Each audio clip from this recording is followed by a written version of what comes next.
أعوذ بالله من الشيطان الرجيم.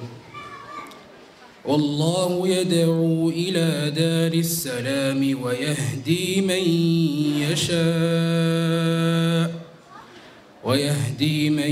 يشاء إلى صراط مستقيم.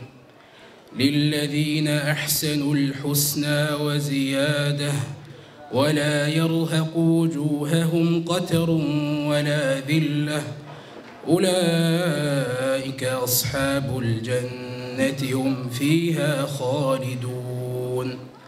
والذين كسبوا السيئات جزاء سيئة بمثلها وترهقهم ذلة ما لهم من الله من عاصم كأنما أغشيت وجوههم قطعا من الليل مظلما أولئك أصحاب النار هم فيها خالدون.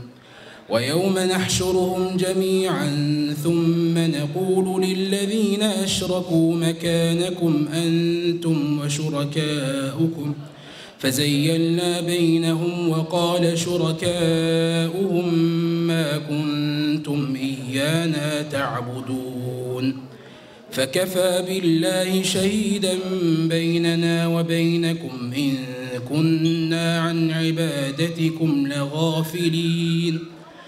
هنالك تبلو كل نفس ما أسلفت وردوا إلى الله مولاهم الحق وضل عنهم ما كانوا يفترون.